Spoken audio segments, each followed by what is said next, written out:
पति की आय के आधार पर ससुराल वाले घर की पत्नी के साथ कैसा व्यवहार करेंगे। जब मेरी शादी समीर से हुई तो समीर एक प्राइवेट कंपनी में बड़े पद पर काम करता था। क्योंकि हमारी नई शादी हुई थी, समीर हर हफ्ते घर आता था।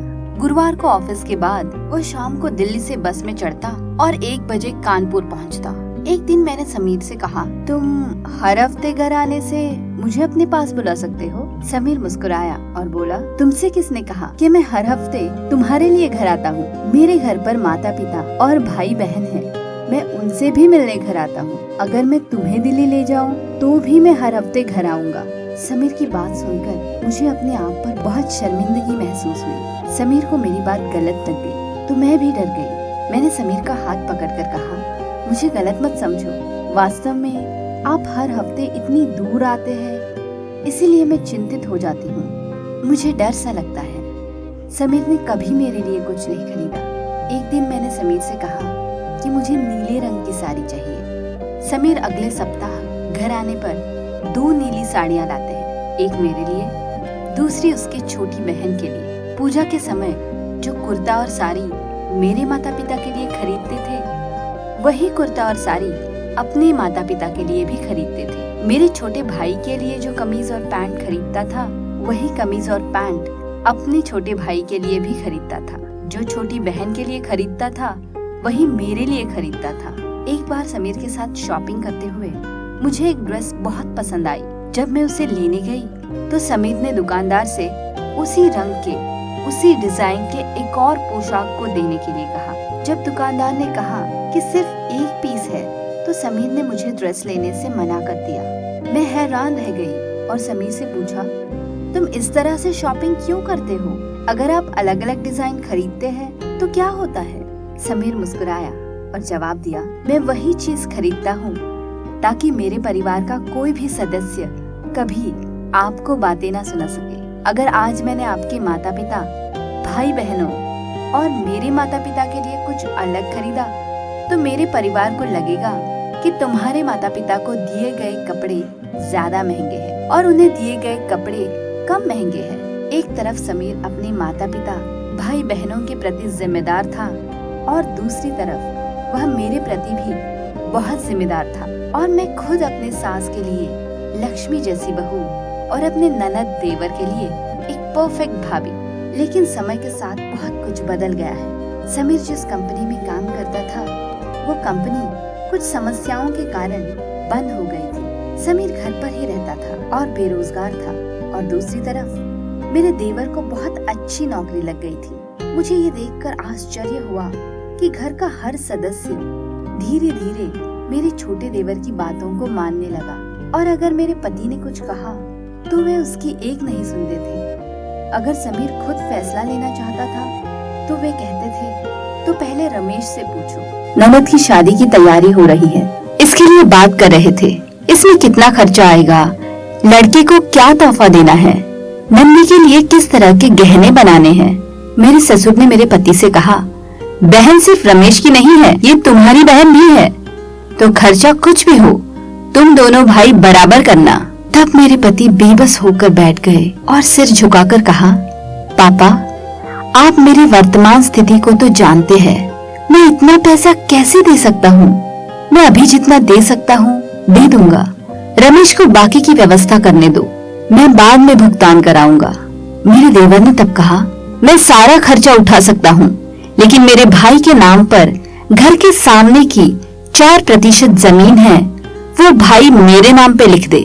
मैं अपने देवर की बातें सुनकर जितना हैरान हुई, उससे ज्यादा हैरान हुई ये सुन के कि मेरे सास ससुर भी उससे सहमत है। लेकिन मेरे पति ने उस देवर के नौकरी के लिए 8 लाख रुपए दिए थे। मैं अपने पति की लाचारी को सहन नहीं कर सकी। मैं अपने कमरे में गई और अलमारी से सारे गहने निकालकर अपनी सास के सामने रख कर कहा, यहाँ पे जितने गहने हैं उससे शादी का आधा खर्चा हो जाएगा। फिर भी मैं अपने पति के नाम की ये जमीन किसी और के नाम पर लिखने नहीं दूंगी। समीर ने मेरी तरफ देखा और गहनों को लेकर कमरे में जाने के लिए कहा। मेरे देवर की तरफ देखकर कहा, बड़े भाई की कमजोरी का फायदा उठाने में शर्म नहीं आती? फिर समीर ने मेरे गाल पर थप्पड़ मार दिया।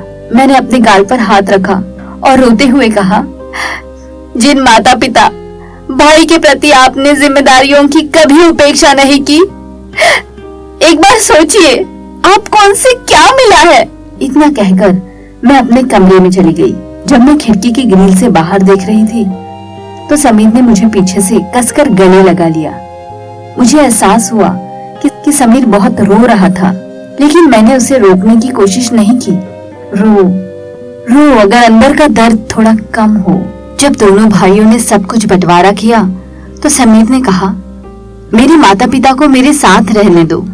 मेरे ससुर ने कहा, नहीं, हम रमेश के साथ रहेंगे। तुम हर महीने हमारे दवा का खर्च भी नहीं उठा सकते। तुम्हारी हालत पहले से ही खराब है। समीर ने किसी तरह अपने आंसुओं को रोका और मेरी सास की तरफ देखा और कहा, माँ, मेरी पत्नी गर्भवती है, कम से कम आप तो हमारे साथ रह सकती हो। तब मेरी ननद ने बड़े भाई से कहा, भाई, मैं देख रही हूँ तुम तो बहुत स्वार्थी हो। तुम अपनी माँ को अपने पत्नी की सेवा के लिए उसे दासी के रूप में रखना चाहते हो। स्नेह की छोटी बहन की ये बात सुनकर समीर चुप हो गए और मैं दूसरी तरफ देखकर आंसू बहाने लगी। जिस दिन समीर मुझे मेरे पिता के घर छोड़ने आया, वो उस दिन घर के अंदर नहीं आया। मुझे गेट के सामने छोड़कर चला गया और जाने से पहले उसने कहा, जब तक मुझे नौकरी नहीं मिल जाती तब तक मैं अपने बच्चे का मुंह तक देखने नहीं आऊंगा। समीर के जाने के बाद ऐसी कोई रात नहीं गई कि मेरा तकिया गीला ना हुआ हो। न जाने कितने आंसू बहाए, ये तो सिर्फ मैं या मेरा खुदा जानता है। 3 साल बाद जब मैं दोपहर में अपने बेटे के साथ छत पर खेल रही थी तो मेरे बगल में खड़े समीर ने अचानक कहा, जब मैं छोटा था तो मेरी माँ भी मेरे साथ इसी तरह खेलती थी। मैंने समीर की बात सुनकर कुछ नहीं कहा। मेरी खामोशी देखकर समीर ने मुझसे कहा, बच्चों को कभी अपने माता पिता पर गुस्सा नहीं करना चाहिए। मैंने समीर को रोका और कहा, जो कहना है कह दो। समीर ने सिर झुकाकर कहा, मैं चाहता हूँ कि मेरे माता पिता हमारे साथ रहे। वास्तव में रमेश के यहाँ माता पिता ठीक नहीं है।